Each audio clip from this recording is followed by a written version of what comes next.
Houston, Kansas. Well, I'm sitting here with a linguist. I had no idea. I didn't know you were, but I didn't know that you were a wordsmith. Call Jiggy right now. 267-22-JIGGY. Steady money. Hey, Jiggy, what's happening, man? Reminds me of that David Bowie song. Jiggy play guitar. It's a great name, man. Thanks so much for having me on the show. Presenting. I'm Mike Massey, and you can catch me on Jiggy Jag TV and see a few of my tricks up there. Thank you very much. Jiggy Jaguar. I never knew what freedom was until I saw you lose yours. Well, it is an interesting day. We are kicking things off here on the Sunday radio broadcast, coast to coast.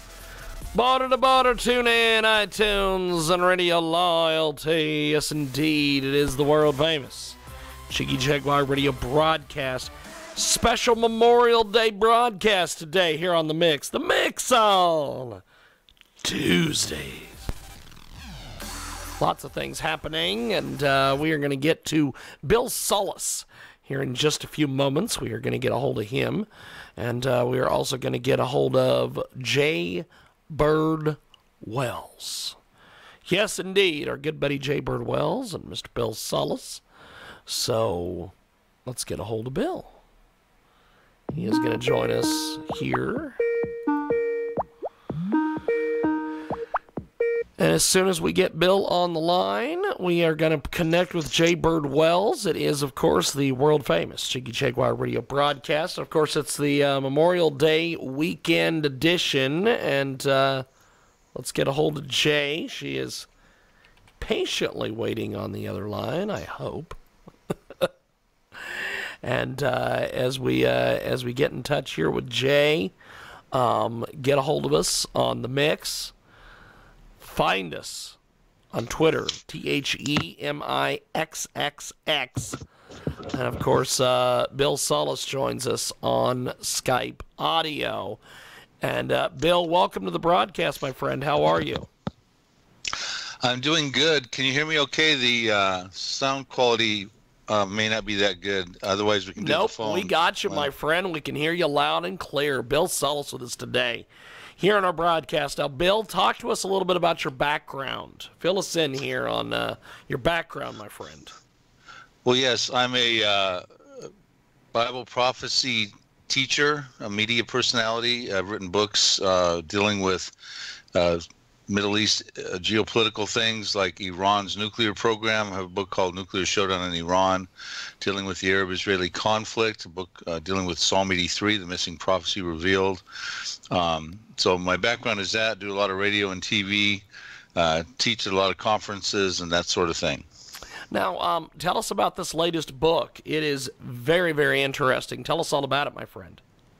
Well, the latest book out of my 6 that I've written came out in January of 2017 called Apocalypse Road, Revelation for the Final Generation. Many of us believe, that we're living in that terminal generation. It's a central theme of Bible prophecy is the end times, the latter days, the time of the end. And so I'm trying to put together information to warn people about what they might experience as they go through life in these last days as Bible prophecies pound down on the pavement off their parchments, how that will affect us in our daily living. And the book is written as a novel and a commentary, so fiction and nonfiction. I explain in the nonfiction section what I was saying in the novel, because you have liberties if you're a novelist, so we try to give them some commentary also. So it appeals to both types of readers. We've got Bill Salus with us today, joining us on Skype audio, talking about his latest book here on The Mix. And this book, absolutely incredible. Tell us a little bit about the writing process for the book. Well, it requires a lot of research, of course, as you go through. There's still several thousand biblical prophecies that have not found fulfillment yet. The J. Barton Payne, who wrote the Encyclopedia of Bible Prophecy, estimates 26.8% of the Bible is devoted to predictive information. There's 31,000 verses in the Bible, so that would make about 10,000 or 9,000 or so verses devoted toward predictive information. A lot of those prophecies have found fulfillment already, but there are a lot that haven't.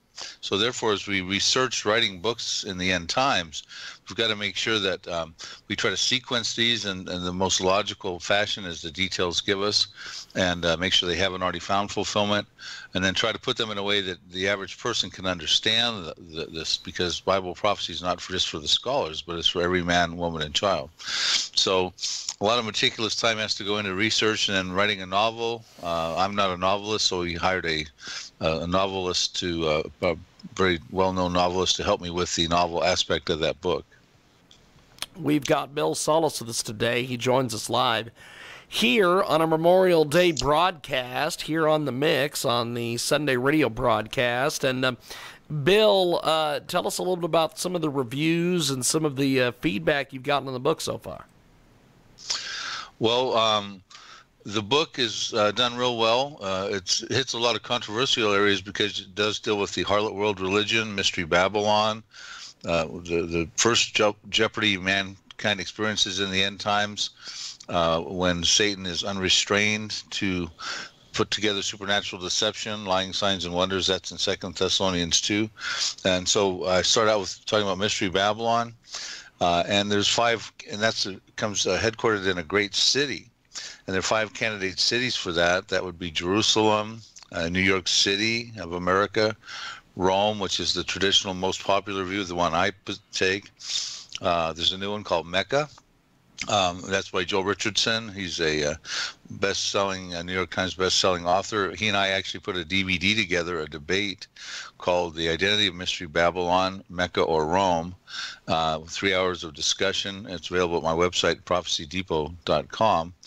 And then the other city would be rebuilt, literal Babylon, Iraq. So it's interesting because I put forward the Rome argument, and but of course, you get some people who think it's one of those other cities. The book before that was called The Now Prophecies, which is a really easy to read book that talks about the prophecies that we should be watching for now. They lack preconditions. These are events that we believe could be imminent. You could wake up one morning and they could be happening at the present time. That book was a bestseller on Amazon. That came out the year prior, 2016. And that is dealing with about 10 prophecies I think we should be watching for with Israel, Iran, Syria, Jordan, and things like that. We've got Bill Salus joining us today here on a Memorial Day broadcast, here on The Mix, here on the Sunday radio broadcast. And Bill, give me your thoughts and feelings about the current Middle Eastern situation. Well, I've been watching it closely for quite a while, and it's probably about as volatile as I've ever seen it. And there's been 2 major events that happened within the span of a week of each other in May. On May 8th, Donald Trump withdrew from the Iran nuclear deal. They call it the JCPOA, the Joint Comprehensive Plan of Action. That was a really big deal because we had made Barack Obama and John Kerry had got involved with what's called the P5+1, and that would include France, England, Russia, China, America, and the +1 would be Germany, in a deal that was supposed to stop any pathways for Iran to get a nuclear weapon. But Donald Trump felt it was a terrible deal. He made it on his presidential campaign promises that he would back away from that unless changes were made, and he made good on his campaign promise to do that on May 8th. And that sent shockwaves throughout the Middle East, and Iran is threatening to start enriching uranium again, etc. Russia and China are concerned because they've got billion-dollar contracts with Iran to build more nuclear facilities. But then less than a week later, Donald Trump made good on another campaign promise, which was to move the U.S. Embassy from Tel Aviv to Jerusalem, and that was on May 14th, which happened to coincide with the 70-year anniversary of the rebirth of the nation of Israel. So that was on May 14th, 1948. And of course, that's also got the Arab world now all concerned, the Muslim world at large concerned, because they believe Jerusalem should be split and East Jerusalem should be given over to a capital for the Palestinian state. So with these events, coming forward. I really do believe at this point we're looking at a war that will come in the Middle East. I believe it's imminent at this point. And I don't believe it'll just be a crosstown rivalry. I think it's going to be epic. I think it's going to be biblical. And there's several prophecies in the Now Prophecies book that I've written about that explain what we should be watching for at the present time in the Middle East. I got a question for you. Yes. Yeah. Go ahead, Jay. There's been several presidents up until now that have promised to make the embassy in Israel, in Jerusalem. Why now? Why? I mean, Clinton promised it, Bush promised it. Why now? Well, that's a good question. We'd have to get inside the mind of Donald Trump to figure that out. But, you know, he has surrounded himself with a very pro-Israel cabinet. Nikki Haley, our UN ambassador, is very pro-Israel. Mike Pompeo, our new Secretary of State, John Bolton, his security advisor. Also, the Mideast peace envoy, Jared Kushner, his son-in-law, is Jewish. Our U.S. ambassador is David Friedman to Israel. He's also Jewish. So we have Trump surrounded by a pro-Israel cabinet. But you're absolutely right, Jay, is that the presidents prior had the ability to move the embassy from Tel Aviv to Jerusalem because of the U.S. Jerusalem Embassy Act of 1995, which approved. It was the 104th Congress, and that was at the time of Bill Clinton. They had approved the funds and the ability to relocate the embassy, but they gave a waiver that came up every 6 months to postpone it. And, of course, Bill Clinton did it every 6 months, as did George Bush, who followed, as did Barack Obama for his 2 terms, because it was such a thorny issue. And there were at least 17 findings that came out of that Embassy Act, and a few of them I'll just read to your audience because you'll see why it was such a thorny issue. And keep in mind, when you talk about Jerusalem, it's mentioned by over 1,000 times through 70 different names in the Bible, but it's not mentioned once in the Islamic book called the Quran, their Bible per se. And but it's their third holiest city behind Mecca and Medina, and they believe they think that way because they believe Muhammad, their prophet, rode through the ethereal realm on a donkey to Jerusalem, and some believe he even ascended from Jerusalem to heaven at that point. So, of course, Jerusalem is a very holy city to the Muslims. So anyway, the findings basically say, finding number 1 was every sovereign nation, including Israel, may designate its own capital. I'm reading the findings to the U.S. Jerusalem Embassy Act. Well, of course, that's true. Every nation should be able to designate its own capital. And then finding 2, since 1950, the city of Jerusalem has been the capital of the state of Israel. I'll jump to finding number 9. The U.S. Congress strongly believes that Jerusalem must remain an undivided city. See, that's a real sticking point. The international community wants to divide it. And, of course, as I said, the Muslims want East Jerusalem devoted to a Palestinian state capital. And then the last finding, which is the real thorny issue in finding number 17, it says that they recognize that the state of Israel has over a 3,000-year history with the Jewish people in this Jewish presence in Jerusalem, which, you know, that goes back to the time of King David and predates any, you know, current Arab claims and that sort of thing. So that was a real stickling issue for the other presidents who were trying to put land for peace deals together with Jerusalem at the center of that topic. So the past presidents, they were just trying to, like, bandage the wound, and Trump was like, okay, enough Band-Aids, let's just yank the Band-Aid off? Yeah, pretty much so. I would say that's the case because they always thought Jerusalem was a cornerstone to putting any kind of a peace deal together. It was the hot spot.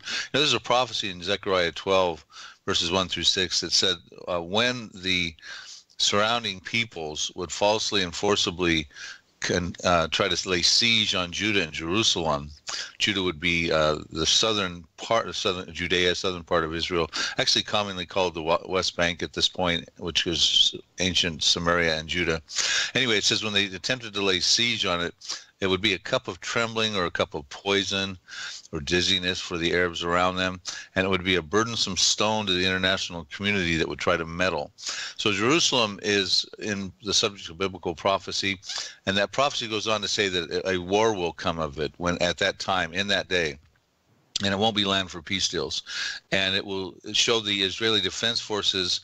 It says that there'll be the battlefield will be likened to a woodpile, and that the Israeli Defense Forces will be like a fiery torch, and the surrounding peoples would be like sheaves. So if the prophecy is about to find fulfillment, which I believe we should be looking at that prophecy as a now prophecy, could happen at the present time, we're going to see a war that the Israeli Defense Forces will prevail in, according to that prediction.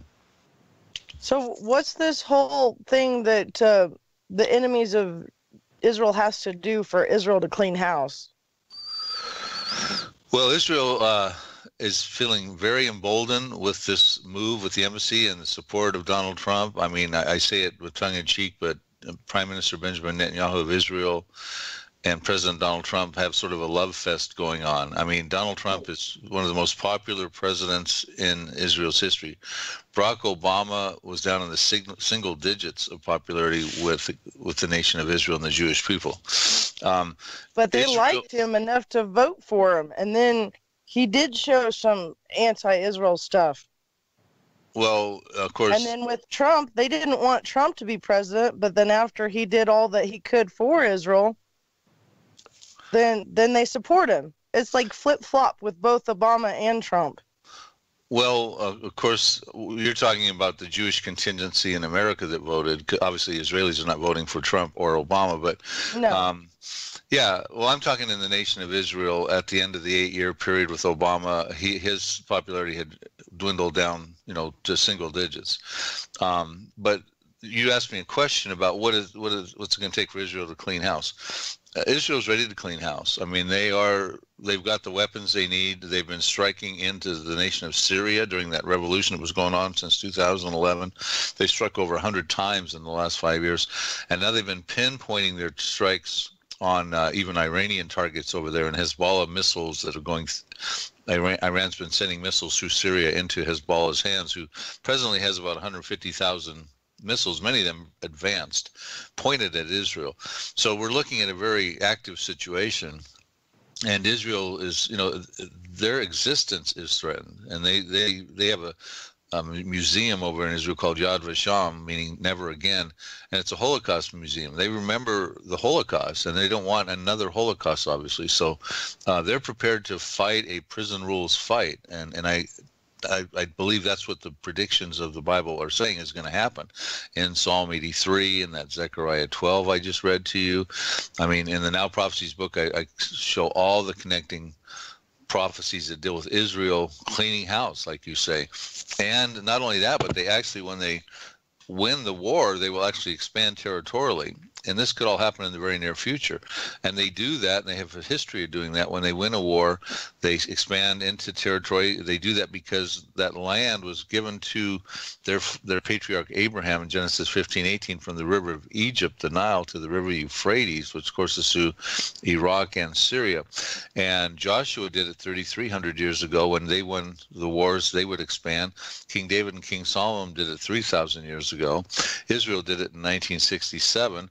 And it increases the defensibility of their borders. So I'm looking for a war to happen. If we're that far down the timeline, I'm looking for Israel to prevail, and I'm looking for Israel to expand. Is there some kind of correlation with the fact that the 4 blood red moons were on Jewish holidays? Well, those blood moons came and went.